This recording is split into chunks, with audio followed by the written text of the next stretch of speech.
Hey candies, welcome back. I'm sure you all love watching cartoons when you're eating snacks. But there are some cartoon episodes you can't watch anymore because they got banned forever. Today we're talking about the creepiest banned cartoon episodes ever, and apparently watching some episodes can get you arrested. If you don't want to get arrested, make sure to like the video, subscribe, and turn the bell on right now. Trust me, I'll protect you. Have you ever seen that show about the pink pig? What was her name again? Oh yeah, Peppa Pig. Well, you think an innocent show like Peppa would be safe from controversy, but think again, this one episode got banned. Because Australia said it was extremely harmful and could actually end someone's life. Although I don't believe it actually caused harm to anyone, it was definitely banned from Australia.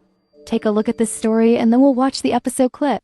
This honestly makes a ton of sense. In 2012, an episode of Peppa Pig aired that was deemed inappropriate for Australian audiences. Now first for context, if you don't know what Peppa Pig is, it's a fun cartoon show that explores the adventures of a 4-year-old pig as she navigates preschool with her family and friends. The episodes are all very goofy and harmless, but one particular episode titled Spider's Web was actually banned by the Australian Broadcasting Corporation. You see, this episode follows the story of the pig family finding a spider in their home. Although they were initially spooked by it and debate killing it, in the end they decided to become friends with the spider, tucking it into bed and offering it tea. And Daddy Pig has lines telling Peppa that spiders are very, very small and can't hurt you. If that dad actually said that, that's just wrong. Even in America and Canada, there are some spiders, like the brown recluse and brown widow, that are really dangerous. Also, Australia isn't the only place with black widows. Just look, there's a spider right next to you right now. Although this episode was totally fine airing in the UK, the US, and any other country, the ABC decided that it posed a very real risk to Australians. Since Australia has infamously large and dangerous spiders, and it's mostly little kids watching these kinds of shows, people became worried that the show's depiction of spiders might cause kids to get hurt by them in real life. And in the end, the episode was not only banned in 2012, it was banned again in 2017 when it re-aired. The funny thing is, people might not even have known about the ABC's decision to block this episode if it wasn't for them accidentally releasing it on one of their websites and having to apologize for it. It was definitely a bad idea for the writers to say that spiders aren't dangerous just because they're small. Like, bro, there are a lot of small things that are dangerous. Take me, for example. I'm small but super strong. I can lift 5 pizza slices straight into my mouth. Maybe they could have just changed the episode a little bit though. Let's watch the clip from this banned episode. And don't worry guys, you won't get in trouble. I might though. There's no need to be afraid, Peppa. Spiders are very, very small and they can't hurt you. But don't worry, Daddy will take it out of the bedroom. Peppa's really lucky that wasn't a black widow. 'Cause did you know black widows will bite you if they get scared? And then you get dizzy and weak. And if doctors don't treat you, it's GG, but we're living in super advanced times right now. So if you get bit, you'll be fine as long as you tell a grown-up up. Next is the darkest SpongeBob episode in history. It's called Red Mist and it's so dark that it got banned forever. Or did it? Take a look and tell me if something feels off. This is the darkest SpongeBob episode ever aired. The episode, The Red Mist, is a lost SpongeBob. The story typically follows a narrative where an intern or employee at Nickelodeon discovers a disturbing, unaired episode of the show. In the story, the episode begins normally, but soon takes a dark turn. Squidward's clarinet performance is poorly received, leading to his deepening depression. Unity Rec Center is proud to present Squidward Tentacles.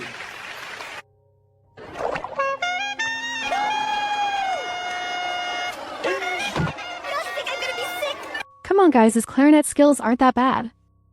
I always felt bad for Squidward when people made fun of his incredible musical talent. Boo! You stink!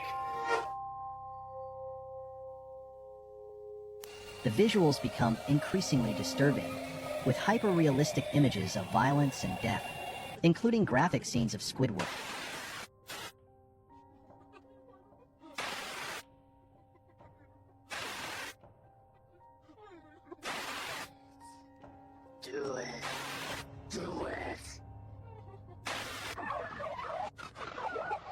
The episode supposedly ends with a close-up of Squidward's lifeless body and eerie audio effects. This creepy SpongeBob legend started a whole wave of lost episodes. Holy schmoly, that's kind of creepy. But first question, do you think that's real? It's real, like creepy for sure. But no, it's a creepypasta based on the reality that Squidward is depressed. In a way, it's kind of sad. He's always mistreated, he's always upset at everything. He's never happy even though this is a fake episode. It's a reflection of Squiddy Boy's struggle. Do you like building things with Legos and blocks or Play-Doh? We're looking into the banned episode of Dexter's Laboratory called Rude Removal. Dexter is a super smart kid who built crazy things like time travel. Giant robots and an invention that makes you say bad words, yeah. That's the episode that got banned. Make sure your parents aren't around when you're watching this, and watch till the end to find out how bad it really I was. said before, it takes the rudeness of a person, removes it, and then contains it. What up, Ollie? Beats the out of me! What? Whoa, what? The brain rot, that's insane. How could they say that in a kid's show? You're in Dexter's laboratory, silly. I'm Dexter, and this golden-haired angel behind me is my charming sister Didi. Charmed! Oh dear. Excuse me, sir, but we think that was very rude, and we are in want of an apology. Yeah, here's your apology. Yeah, it's lunchtime. Lunchtime, I'm starving. If you don't know what's going on, let me explain. Dexter created a machine that removes his evilness. But the machine glitched and created an evil clone instead. And I'm kind of worried about what they're gonna do next. So let's watch. What do you think, Dexter? I think it tastes like oh! I got to find some food. Look, lady, that's cute and all, but let me tell you something. I make my own rules. So why don't you do what all good mothers are supposed to do and clean it up yourself? So long. Oh my god, Candice. That was his mom. I can't believe he would hit and spit at his mom. Did you know that's literally assault? Please, dearies, don't ever treat your mom like that, okay? Always be respectful, and that's the thing. If kids watch this, maybe they'll misbehave and treat their mom badly. Maybe that's why it was banned, and if so, that's a good reason to ban it. But my question is, why make it in the first place? Guess we'll never know. Did you know The Amazing World of Gumball came back with a new series? Did you watch it yet, well? In an old series, there was this one super dark episode where all the kids were found dead. It's called The Grieving If You're Brave. Watch till the end. This is the darkest episode in The Amazing World of Gumball. The episode starts with Gumball standing silently in the corner of a dark classroom. No music, no dialogue, just a broken kid staring at the wall. It cuts to his dad, Richard, sobbing uncontrollably in a black funeral suit. Soon, Gumball's mom, Nicole, arrives in a black dress and hat. She sits beside Richard and tries to comfort him, but she's crying too. Suddenly, the scene changes. The parents are in Principal Brown's office. He tells them Anais and Darwin disappeared after lunch. Nicole snaps, cussing and screaming in a way that should never be in a kid's cartoon. Then comes the bombshell. The kids were found dead. What follows is a disturbing flashback of the police searching the woods. They find Anais's severed head in a box, drenched in realistic blood. A note inside leads them to the rest of her mutilated body and Darwin's corpse. Eyes gouged out, intestines strewn through the trees. Their once cartoonish designs now horrifyingly realistic. The viewer, shaken and disgusted, runs to vomit. When they return, they discover something even weirder. The episode lasted over 30 minutes, more than double the usual length. But when they search for The Grieving online, it doesn't exist. Doesn't exist, huh? Okay, let me take a look. I'm a top-tier detective after all, right, dearies? Okay guys, after some digging, it turns out this is fake. It's a creepypasta that some random dude online made. And it's so popular that someone created a YouTube video to make it look like the episode was real, and also the official Gumball page is in on the joke. They posted this clip kind of making fun of the creepypasta. Warning, not for the faint-hearted. You are about to see the first real footage from a lost episode called No Grieving. Most people who have watched it have never been seen again. No Grieving contains scenes that some viewers may find extremely upsetting. The Amazing World of Gumball cannot and will not accept any responsibility for the effects of what you're about to see. You have been warned. You just got coconut. That surprised me, honestly. The Gumball creators are pretty funny. Now, before we continue, diaries, don't forget to like and subscribe if you love seeing these fun, spooky stories. Thank you. This next cartoon will terrify you. It'll knock your socks off. You'll pee your pants. It's Hello Kitty. Watch the whole clip, then I'm gonna expose the truth. These are scary cartoon truths that will terrify you, part 10. Okay, so Hello Kitty was created back in the 1970s by a Chinese woman whose daughter had cancer. Hi dearies, just wanted to say Hello Kitty is from Japan and not China. This guy should have fixed that in his video. The doctors told the mother there was nothing she could do, and her daughter will die. The mother then went to every church and prayed for her daughter, but none of it worked. The mother then became very desperate and turned to devil worshipping and satanic rituals. She then made a pact with the devil himself. But if the devil cured her daughter's cancer, he wanted one thing in return. He wanted her to create a cartoon character to appeal to children all over the world and to trick people into worshipping the devil. And when her daughter recovered from cancer, she kept her promise and created Hello Kitty. Hello Kitty has no mouth because her daughter had mouth cancer. Her pointy ears represent the devil's horns. The word kitty means demon in Chinese, so Hello Kitty actually means hello demon. Was so scary not okay first of all? Hello Kitty has pointy ears because it's a cat. Secondly, kitty does not mean hell in Chinese.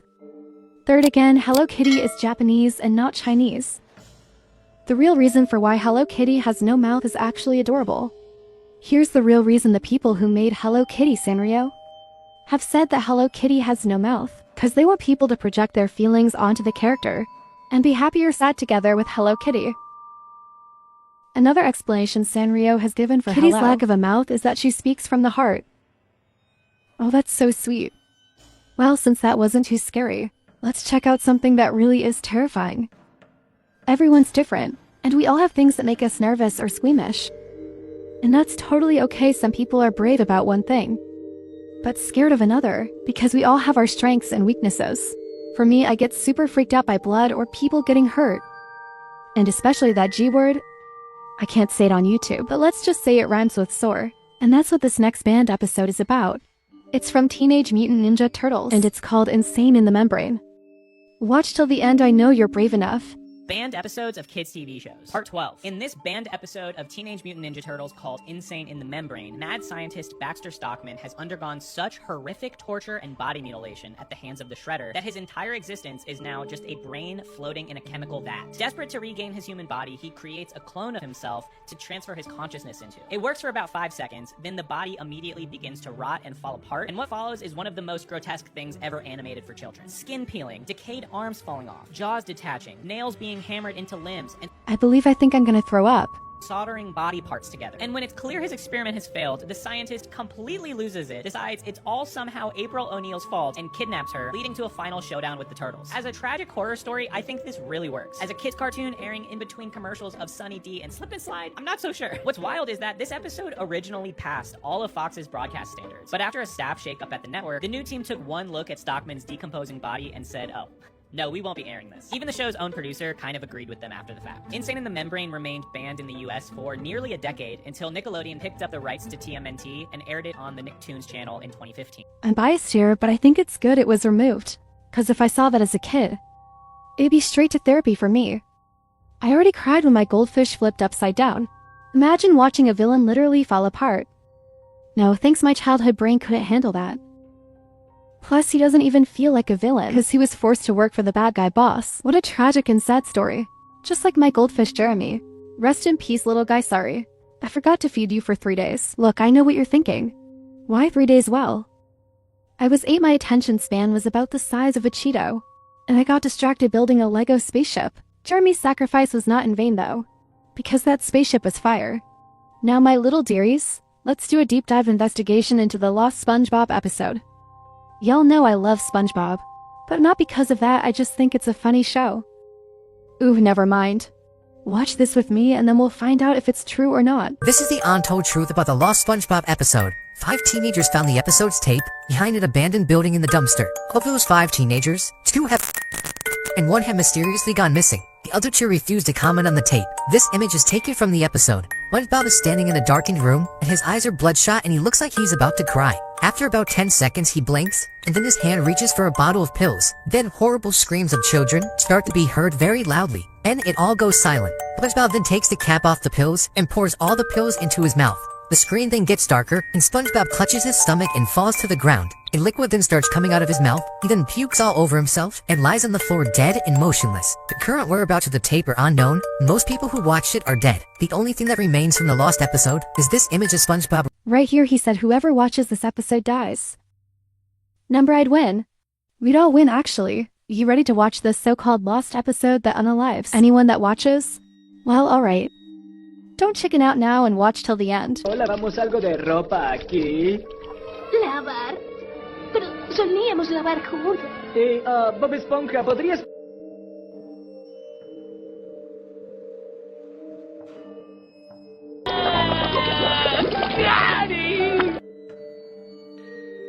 Spooky but alright, dearies. Time for a reality check. This so-called Lost SpongeBob episode isn't really lost at all. It's actually just a creepy edit of the real episode called Dumped. In the real story, SpongeBob is sad because Gary leaves him for Patrick. Kind of emotional, but nothing scary. Someone took that episode, slowed down the footage, added weird music, and edited SpongeBob's face to look extra creepy. Basically, they wanted to trick people into thinking Nickelodeon had a secret dark episode hidden away. Clue no? No official record of this episode exists. If Nickelodeon really made something so disturbing, it would have been big news. Clue no, the lost footage is just clearly edited. Like, the weird faces and sounds don't match the style of the actual show. Verdict: the so-called Lost SpongeBob episode is just the real episode. Dumped with a Halloween TikTok filter. For the last one, let's look at an episode from Pokemon that's actually banned. And no, not the Porygon episode that causes seizures. This one's called Pikachu and Pichu, and it was banned for a very silly reason.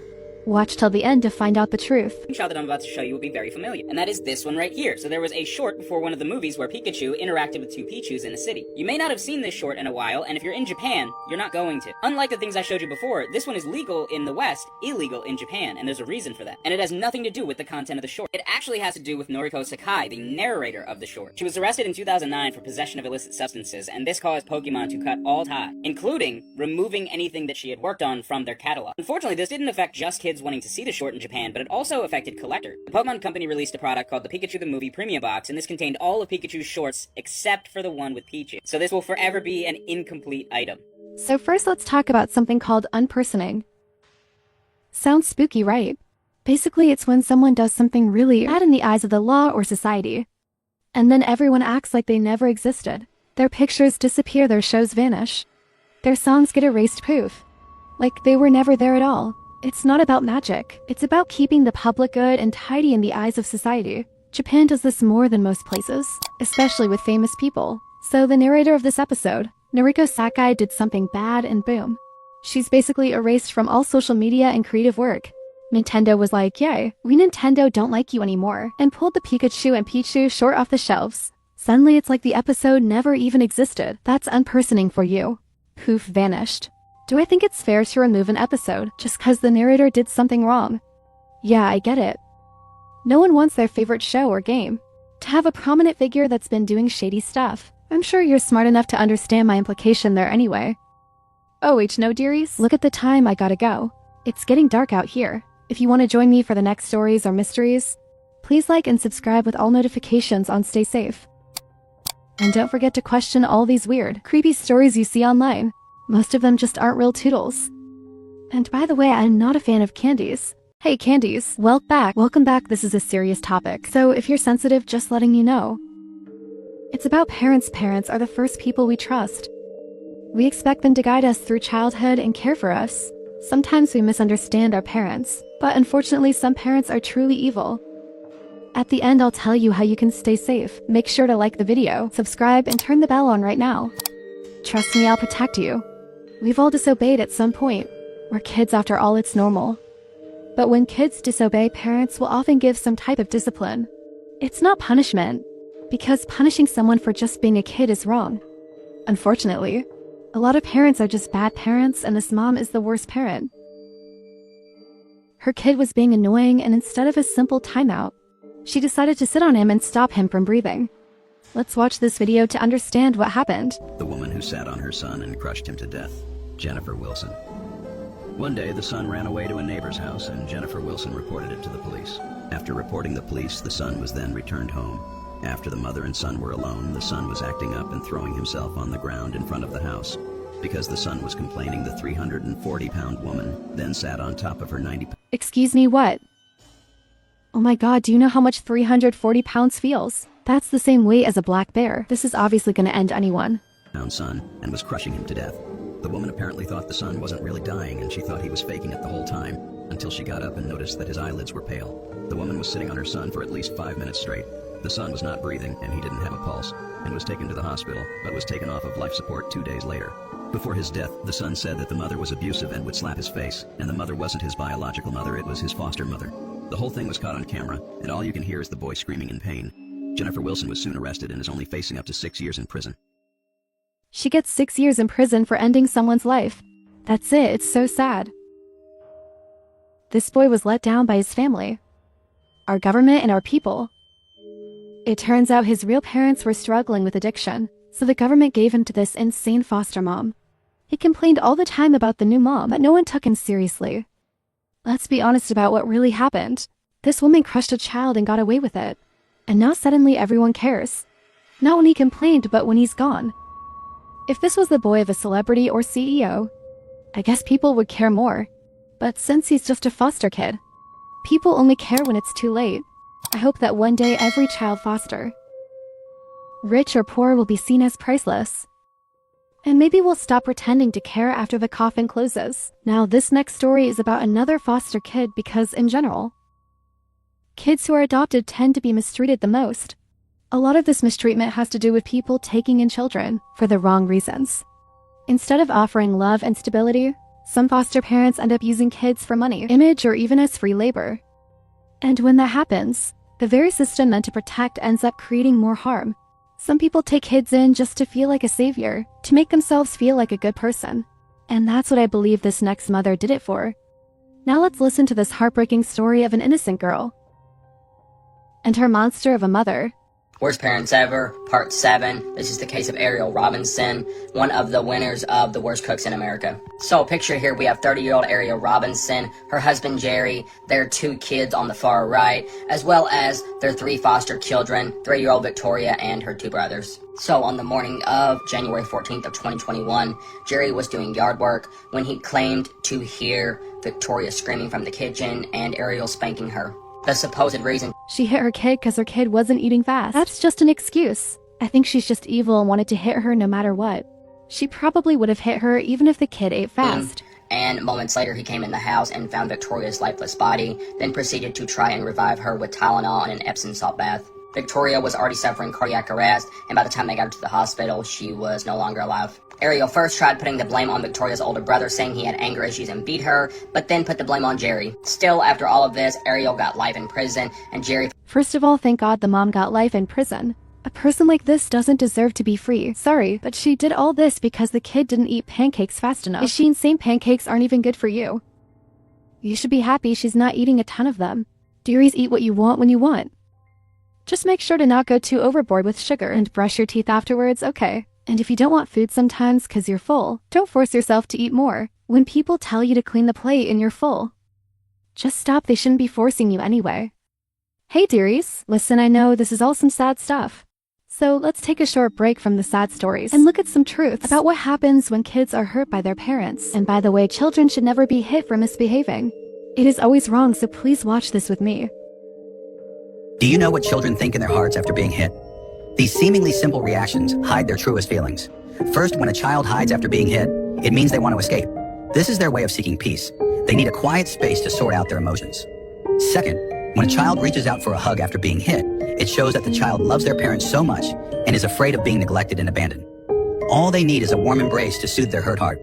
Third, when a child stands stubbornly in place and refuses to admit mistakes after being hit, it's not disobedience, but that they feel it's unfair. They want to talk to you, but are afraid to open their mouth. They just want you to understand them, yet fear being blamed.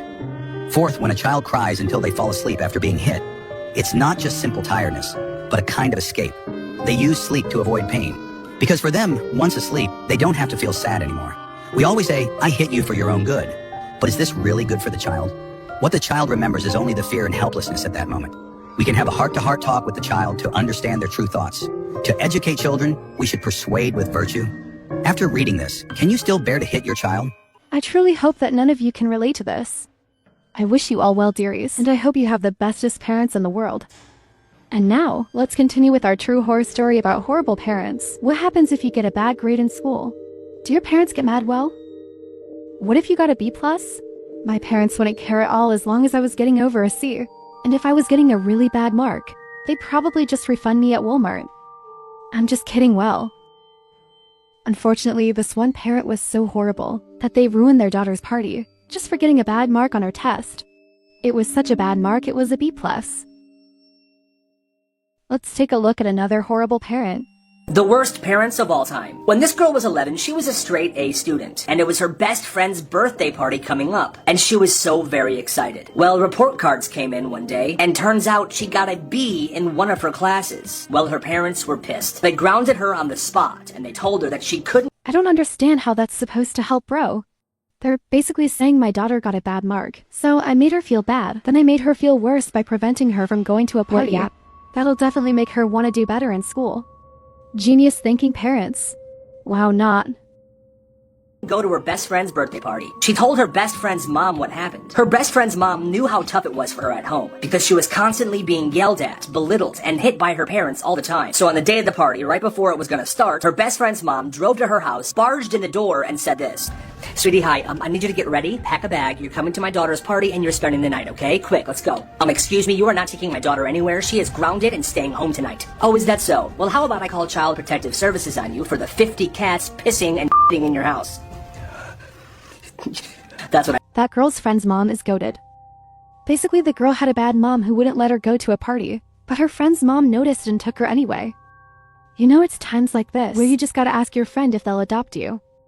But for real, pushing your kid to get good grades is fine, as long as you're not punishing them harshly, cause if you do that, you risk teaching them fear instead of love. And no grade is worth that lesson. Now this next story is a bit disturbing and not for sensitive people. But listen, I'm here with you and you're super brave. So we can go through this together and then we can discuss it, okay? It's about a young girl named Jeannie, who was locked away by her cruel parents. Let's watch till the end. Disturbing footage shows Jeannie Wiley being allowed outside after being trapped in a dark room for over a decade. Jeannie was a victim of severe abuse, neglect, and social isolation. When she was approximately 20 months old, her father began keeping her in a locked room. During this period, he almost always strapped her to a child's toilet or bound her in a crib with her arms and legs immobilized, forbade anyone from interacting with her, provided her with almost no stimulation of any kind, and left her severely malnourished. Clark Wiley, Jeannie's brutal dad, turned into a cruel psychopath after— Just want to say I hate drunk drivers. When you guys grow up, promise that you won't ever do something so dangerous, okay? From that moment on, Wiley kept a private life and made sure the family house was always dark with the curtains closed and doors bolted shut. Irene Wiley, the mother of Jeannie, also lived in the disturbed house. She suffered with very bad cataracts and was controlled by Clark out of fear. The couple had 4 children, but only 2 barely survived. The first 2 died as babies, one alone in a cold garage and the other through birth complications. Jeannie was 13 years old when she was finally discovered by authorities. Her father, Clark Wiley, shot himself at 70 just before he was due in court for child abuse after getting arrested, leaving behind a note which simply read, "The world will never understand." At 18, Jeannie moved back into the house she was abused in with her mother. It means being alone and not speaking or meeting anyone. It's extremely bad for us as humans because we need people to be happy. We need to be with others. We need to socialize to be healthy. Even though some of us are introverts, being completely alone for a long time can hurt our mental health. Just because her dad was suffering doesn't make it okay to make her suffer too. Her parents were simply unwell. It's sad what's been done to Jeannie. But look, although we don't know what Jeannie is doing now. If she is still alive, she would be around 68 years old. And the last time we heard about Jeannie was in 2000. A private investigation revealed that Jeannie was living in an adult care facility. The facility wasn't great, but the report said she was happy, so it's very likely that Jeannie is still living happily today. Now, before we continue with a few more sad and creepy stories, if you could please like and subscribe, that would be super motivational for me. Thank you. What's your favorite food? Tell me in the comments below. We all deserve to eat yummy food and candy, and our parents give us really good food all the time, right? That's because they care. Your parents love you, and they want you to grow up big and strong, and finally carry all the groceries in one trip instead of making them do it. But some parents are so selfish. They think being a skinny ballerina is more important than waffles. These are the most evil parents ever. Watch till the end. Her parents starved her so she could be their little girl forever. Now I want you to look at this girl and I want you to comment how old you think she is, okay? Here's another photo of her. Comment and then I'll tell you how old she was. She was 16 in this photo. and she weighed 60 pounds. Officials warned them that she could pass from this, and her dad dismissed it, saying that they were crazy. But like, that actually is the reason. Like, they wanted her to stay their little girl forever. Like, ew, what? And that's why they put her on this crazy diet. It sounds like these parents didn't want to raise a kid. They wanted a pet gross. Some people have kids just because they want a minion, basically. I think you should need a license to be a parent. They had a rich family, they lived in Australia. Also, her face is covered and the parents' names are not out to help protect her identity. Started their investigation after her ballet teachers tipped them off, and that really shows what like a good teacher or mentor or just adult in your life can do for you. Just how amazing some role models or educators really are. But CPS got involved, they have been charged and sentenced. They're hiding their faces here, as they should. Who does this to a child? Like, good for them for realizing something was wrong and doing something about it. Because I feel like a lot of the times people are like, oh, like, it's not my kid, the parents can handle it, I hope they rot. And I'm ready to know who they are. I'm ready. This is gonna ruin her for the rest of her life, but I'm glad she's now in a place where she is safe and she is able to begin her recovery, but it's gonna suck and it's gonna be so hard and she's gonna struggle with this forever, all because of these two monsters. Why did her parents do it? It wasn't because they loved her. It came from their own fears and insecurities. They were scared of the world and wanted to keep her small, so she could never grow beyond what they could control. They let their worries and their mistakes decide how she lived, instead of caring for her the way a parent should. It's heartbreaking to think about, and it can feel scary to imagine that someone you love could hurt you. But even though she went through all that pain, she survived. She's still learning and growing. And there are people in the world who care about her and want to keep her safe. Remember, kiddo, there are scary things in the world, but there is also kindness, love, and people who will protect you. You are never alone, and you deserve to be safe, happy and free to grow into the amazing person you are. These next parents are probably the worst on this list. They had 13 kids, 13, and they kept them just to torture them. Don't be afraid, dearies. Watch till the end, and then I'll explain the truth. Parents that we're mentioning in this slideshow are probably one of the worst parents you'll ever have heard of. This slideshow starts off with an image showing the parents, David and Louise Turpin, David and Louise's entire family consisting of 13 children, and photos of the home that they and their children lived in. David and Louise got married in 1985 when David was 23 years old and Louise was only 16. Yeah, that's a crime right there. By the way, because of their religion, they believed that they needed to bring as many children into the world as possible, so they got to work and had 13 kids. However, despite the fact the family looked happy from the outside, this could not be further from the truth. For years, David and Louise would falsely imprison the children in their rooms, performing a variety of different horrendous acts, only ever allowed them to eat once a day and bathe once a year. Eventually, on January 14th, 2018, a 17-year-old daughter of theirs ended up escaping, calling the police, and they were caught. They received 25 years to life. This case really goes to show that even though things might look okay from the outside, sometimes they're not. this story really hits because it's a reminder to always check in with people. A lot of the time someone might seem fine on the outside, but inside they could be hurting and trapped. Asking "are you okay?" or noticing when something feels off can actually make a huge difference. The good thing is the parents got punished properly and justice was served, and even better, the kids are now free. They're starting to rebuild their lives, learning what it's like to eat when they're hungry, laugh when they want, and just be themselves without fear. That's the part that's really powerful. Maybe one day I'll be able to be myself too. One day I'll simply become an orange, literally. This final story isn't really a story. It's for you. Maybe this doesn't apply to you, but it might apply to one person that's watching right now. And if that one person can be helped by this next video, then that's good enough for me. Please listen closely to what this next clip is about to say. Here are signs that you were raised by toxic parents. 1. Guilt was their favorite weapon. Your parents constantly reminded you of everything they did for you, making you feel like you owed them. You'd hear things like, "I sacrificed so much for you," or "I put a roof over your head and food on the table." They say this, but providing basic necessities isn't a sign of being a good parent. It's the bare minimum required to avoid neglect. 2. Your worth depended on how useful you were to them. If you weren't benefiting them in some way, whether financially, emotionally, or socially, they made you feel like a burden. Your needs were only acknowledged if they aligned with theirs. 3. They tore you down instead of lifting you up. Seeing you happy and independent made them uncomfortable because they were never able to achieve that for themselves. Instead of celebrating your growth, they belittled you to feed their own ego, making sure you never felt too confident in your own skin. 4. They compared you to others. Rather than appreciating you for who you were, they constantly pointed out how others were smarter, more successful, or better than you. 5. They controlled you through fear. Instead of guiding you with love and support, they used threats, punishments, or silent treatment to make sure you did what they wanted. Yeah, I'm pretty sure most of you are thinking, well, adorable. My parents are wonderful, so that clip was useless. And honestly, I'm really happy for you. I'm glad it felt useless because that means you're being loved, respected, and cared for in ways that so many kids never get to experience. That's something truly special, and it's worth appreciating every single day. But the reality is many other children aren't as lucky. Many kids grow up in homes where love is conditional, where respect is missing, or where fear and neglect are part of daily life. This isn't just a story or a clip. It's a reminder of what some children endure quietly, without anyone noticing, and how important it is to speak up, check in, and care for the people around us. So if that clip didn't resonate with you, remember to be grateful, and if it did, remember why it matters, because every child deserves to be seen, heard, and loved for exactly who they are. And with that, my dearies, I bid you farewell for this video. I'll be back soon, but please, don't forget to like and subscribe with all notifications on. If you don't want to miss me, I hope you'll be there for my next video by Candies.